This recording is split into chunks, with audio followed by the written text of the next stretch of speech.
we are now providing 10,000 subsidy for each bus unit. Tapos yung method of payment, lahat ng klaseng method of payment pwede. We can do it via digital payment or GCash. We can do it to the ATM.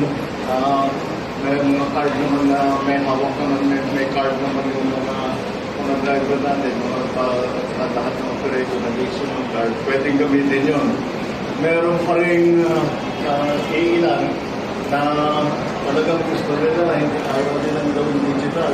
Kaya meron pa, pwede mag-issue ng cheque.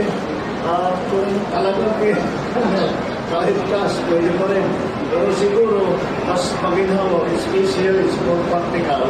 Pag as much as possible, ang gagawin natin ay digital payment. So, we are, tulungan nyo naman kami para yung mga ating riding public ay hindi masyadong mahirapan pero muna at hindi sila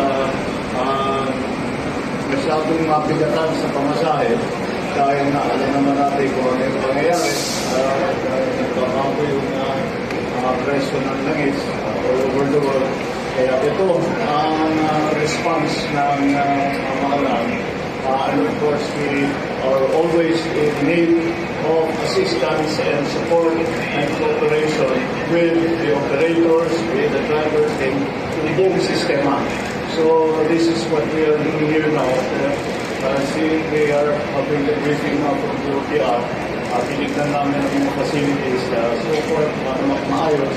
So let's just keep the system going. Tignan natin how it works. Kung merong maging problema o kung merong sa talagay ninyo, maging mas magandang sistema or make it easier, make it faster, make it more convenient for you, for the riding public. So di ano kami. And kung palagay namin, may kaya namin doon para palandayin pa ang sistema. Tell us. Dahil ang gusto natin is very as convenient as possible, as easy as possible, as quick, yung mabilis as possible. Dahil araw-araw nagpapago, kaya kailangan makapag-respond din kami.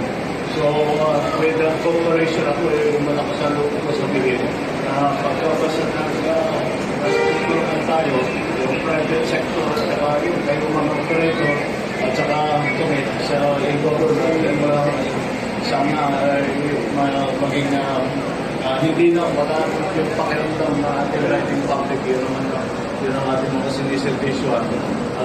Tingnan, matiyak natin na maging maayos ang kanilang pagbiyahe. Thank you all for being part of the solution at patuloy natin gagawin ito hanggang kailangan. Maraming salamat. Good morning sa inyo.